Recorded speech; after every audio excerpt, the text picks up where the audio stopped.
ગુજરાતના સૌથી ચર્ચિત, વિવાદાસ્પદ અને રાજકીય રીતે સંવેદનશીલ માનવામાં આવતા સોહરાબુદ્દીન શેખ એન્કાઉન્ટર કેસમાં હવે બોમ્બે હાઈકોર્ટે મોટો ચુકાદો આપ્યો છે. લગભગ 2 દાયકાથી ચાલી રહેલા આ કેસમાં કોર્ટે તમામ 22 આરોપીઓને નિર્દોષ જાહેર રાખવાના સ્પેશિયલ સીબીઆઈ કોર્ટના ચુકાદાને યથાવત રાખ્યો છે, જેમાં 21 પોલીસ અધિકારીઓ અને એક સામાન્ય નાગરિકનો સમાવેશ થાય છે. અને હવે ફરી એકવાર દેશભરમાં એ જ સવાલ ઉઠી રહ્યો છે, શું ખરેખર આ કેસમાં પુરાવા નબળા હતા કે પછી વર્ષો સુધી ચાલેલી તપાસ, હોસ્ટાઇલ સાક્ષીઓ અને ન્યાયિક પ્રક્રિયા જ ગંભીર સવાલોના ઘેરામાં આવી ગઈ? આવો વિગતે વાત કરીએ આ અહેવાલમાં. નમસ્કાર, હું ચિરાગ વર્ષાબેન. આપ જોઈ રહ્યા છો સ્વમાન.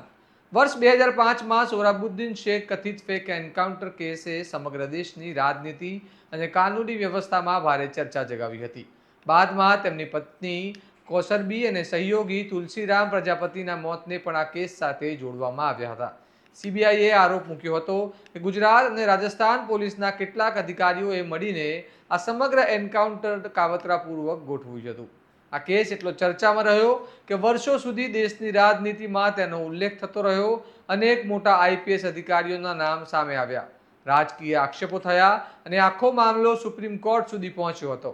પરંતુ વર્ષ 2018માં સ્પેશિયલ સીબીઆઈ કોર્ટે પુરાવાના અભાવે તમામ 22 આરોપીઓને નિર્દોષ જાહેર કર્યા અને હવે બોમ્બે હાઈકોર્ટે પણ એ ચુકાદાને યથાવત રાખ્યો છે. હાઈકોર્ટે પોતાના નિરીક્ષણમાં કહ્યું છે કે પ્રોસિક્યુશને પૂરતા પુરાવા સાથે સાબિત કરી શક્યું નથી કે સોહરાબુદ્દીન, કૌસરબી અને તુલસીરામ પ્રજાપતિનું અપહરણ કરવામાં આવ્યું હતું અથવા તેમને ગેરકાયદેસર રીતે ક્યાંક રાખવામાં આવ્યા હતા. કોર્ટના જણાવ્યા મુજબ કથિત ફેક એન્કાઉન્ટર અને પોલીસ અધિકારીઓ વચ્ચેના કાવતરાની કડીઓ પણ પૂરતા પુરાવા સાથે જોડાઈ શકી નહોતી. આ સમગ્ર કેસ દરમિયાન સૌથી વધુ ચર્ચામાં રહેલો મુદ્દો રહ્યો હોસ્ટાઇલ સાક્ષીઓનો. કારણ કે કેસમાં લગભગ 90થી વધુ સાક્ષીઓ હોસ્ટાઇલ થઈ ગયા હતા, એટલે કે જેમણે શરૂઆતમાં તપાસ એજન્સીઓને આપેલા નિવેદનો બાદમાં કોર્ટમાં બદલી નાખ્યા.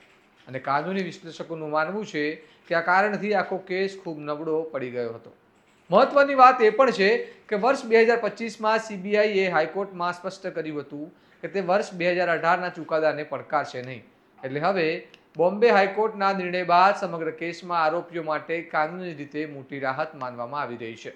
પરંતુ બીજી તરફ અનેક લોકો હજુ પણ સવાલ ઉઠાવી રહ્યા છે કે શું આ કેસમાં સત્ય ક્યારેય સંપૂર્ણ રીતે બહાર આવ્યું? હવે સૌથી મોટો સવાલ એ છે કે શું વર્ષો સુધી ચાલેલા આ હાઈ પ્રોફાઇલ કેસમાં તપાસ એજન્સીઓ પુરાવા એકત્ર કરવામાં નિષ્ફળ ગઈ? શું હોસ્ટાઇલ સાક્ષીઓએ આખી તપાસની દિશા બદલી નાખી? અને શું દેશના આવા રાજકીય અને સંવેદનશીલ કેસોમાં વર્ષો બાદ સત્ય સુધી પહોંચવું વધુ મુશ્કેલ બનતું જઈ રહ્યું છે? કારણ કે જ્યારે કોઈ કેસ 2 દાયકાથી વધુ સમય સુધી દેશની રાજનીતિ, તપાસ એજન્સીઓ અને કોર્ટોમાં ચર્ચાનો વિષય બને અને અંતે પુરાવાના અભાવે તમામ આરોપીઓ નિર્દોષ જાહેર થાય, ત્યારે લોકોના મનમાં સવાલ ઊભા થવા સ્વાભાવિક છે. આ સમગ્ર મામલે તમારું શું માનવું છે? શું આ ચુકાદો કાનૂની પ્રક્રિયાની જીત છે કે પછી હજુ પણ ઘણા સવાલોના જવાબ બાકી છે? અમને કમેન્ટમાં જણાવો. અને આવા જ વિશ્લેષણાત્મક સમાચાર માટે તમારા સ્વમાનને લાઇક, શેર અને સબસ્ક્રાઇબ કરવાનું ભૂલતા નહીં. નમસ્કાર.